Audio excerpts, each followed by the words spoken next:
In 2015, the post-apocalyptic action movie Mad Max Fury Road overtook the movie scene and left a lasting impression on fans and critics alike. And this was not only recognized at the box office. In 2016, the film won a total of 6 Oscars, particularly in creative areas such as production design, makeup, and sound. It quickly became apparent that more movies would be made. Before the story around Max Rockatansky is continued in Mad Max The Wasteland, however, director George Miller has devoted himself to another character, Imperator Furiosa. A prequel will tell the story of how she became the badass fighter we saw in Mad Max Fury Road. Since the movie, titled Furiosa, won't be released before 2024, we want to fuel your anticipation a little by providing you with all the info about the cast, plot, and production in this video. The movie will be set about 20 years before the events of Fury Road. Of course, the desert world is still the same, but the political situation will likely be a tad different. In contrast to the last part of the Mad Max film series, the plot is supposed to cover a period of 15 years, so we can most likely expect a detailed character development of the then still young female warrior. An official synopsis of the film was released a while back, so, together with the known backstories of the characters, we can already predict quite a few things about the plot of Furiosa. At the beginning of the storyline, Furiosa still lives in the green place of many mothers. She won't stay there for long. As she tells us at the end of the last film, she has been gone for 7,000 days. That corresponds roughly to the mentioned 20 years difference to Fury Road. As already narrated there, she is kidnapped from her home. She falls into the hands of a biker horde led by the warlord Dementus. Since the film is supposed to cover a longer period of time, it will probably go into more detail about her time in this harsh environment and how these challenges change her as a character. On their raids, Dementus and his group finally encounter Immortan Joe and the Citadel. A war ensues between the two sides. In the midst of this battle for supremacy, Furiosa must pass many trials to find her way home, according to the official plot. Of course, connoisseurs of the predecessor know that she will ultimately stay in the Citadel. The question remains, however, whether she will join Immortan Joe of her own free will, or whether he will keep her as a kind of war trophy. We're also excited to find out how young Furiosa will lose her arm. Footage on set shows Anya Taylor-Joy wearing a glove, which can be reworked by CGI afterwards, so she will certainly have to endure some physical suffering. It also remains exciting to see how her own mother's story is going to be explored. We can imagine her sacrificing herself for her daughter in some way or another. Quite a bit is already known about the cast, and we also know some of the antagonists besides Furiosa. Among them are a few names that leave a lot of room for speculation. 20 years before Fury Road, Furiosa did not bear the title of Imperator, nor was she likely to already appear so hardened. The big time difference between the two stories means that the role had to be recast. Charlize Theron, who plays the role of Furiosa in Fury Road, certainly won't be too sad about this decision.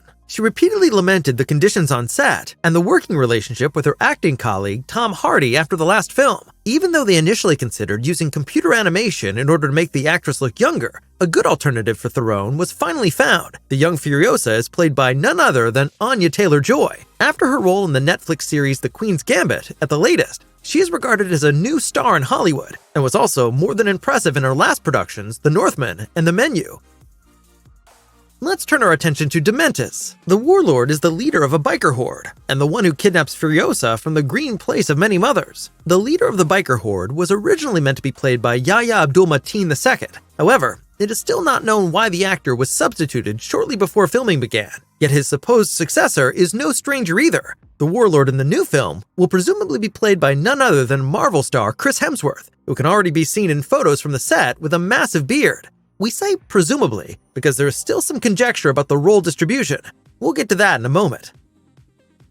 When it comes to Furiosa, another character can't be missing, Immortan Joe. He is also a lot younger and gets a new actor. This is necessary because his previous actor, Hugh Keys-Byrne, passed away in 2020. After all, he already played the bad guy in the first Mad Max movie from 1979. Who exactly will play the role now is not entirely clear yet. Tom Burke, a cast member whose role has not been revealed yet, is assumed to play the part. He is known from the Netflix movie Mank and the Oscar-nominated Living. And this is where the speculation starts. Neither Tom Burke nor Chris Hemsworth have been officially assigned to their roles yet. It's true, though, that most are certain that Hemsworth will take on the central role of Dementus. But there's also the theory that he will triumph over Burke's Immortan Joe at the end of the film and then take over his name, just as the new religious leader of the Citadel. Immortan Joe's youngest son, Rictus Erectus, will also be seen again. As in Fury Road, he will again be played by Nathan Jones. The 6'10" tall guy was last seen in the new film version of Mortal Kombat. It will be interesting to see how the creators will portray him. After all, Jones is 13 years older than Chris Hemsworth and 12 years older than Tom Burke. Tricky, in case they're supposed to portray his biological father. Angus Sampson is another actor we already know from Fury Road. He will appear once again as the Citadel Doctor Organic Mechanic. The Doctor is not only responsible for the medical care of the war boys, but also delivers the children of Immortan Joe. In the film, he is also the only one who addresses the leader simply as Joe or Boss. What kind of perfidious experiments and medical interventions he will perform in Furiosa remains to be seen. Also part of the cast are Elsa Pataky, who also played in Thor: Love and Thunder, and Ian Roberts, who some of you might remember from Superman Returns. One actor we are very excited about is young Quaden Bales. The boy from Australia, who has a form of dwarfism, was bullied so much at school because of his looks that he didn't want to live anymore, and published this in a video message. In the meantime, he has had several film requests, and after the film 3,000 Years of Longing with Idris Elba and Tilda Swinton, Furiosa is the second film in which he has managed to get a role. As with the other Mad Max parts, George Miller will of course be in charge of directing again.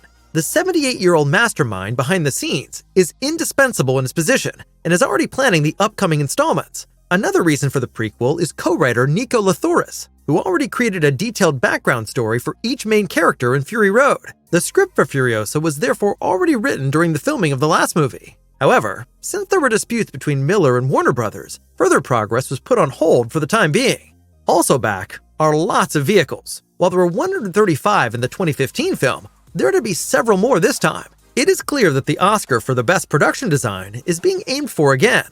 Filming started in early 2021 in New South Wales, Australia, and over 850 new jobs were created and $350 million invested in local infrastructure for the movie alone. After filming was completed in late 2022, London-based DNEG also moved post-production to Australia. Not only does this substantiate the size of the project, but it also created an additional 500 jobs. Tom Hardy will likewise return to the franchise after Furiosa. With Mad Max: The Wasteland, the title for the next movie is already known. Then again with Max Rokitansky in the leading role. But this shall not be the last movie of the franchise. According to rumors, there will be a 7th film. For now though, we are looking forward to Furiosa. The movie is scheduled to hit theaters on May 24th, 2024. That was it. All the latest info on Mad Max Furiosa. Are you excited to immerse yourself in the desert landscape of this post-apocalyptic world again? And will Anya Taylor-Joy be a worthy successor to Charlize Theron? Let us know your views in the comments. And if you like this video, please give it a thumbs up. Thanks for watching. See you next time.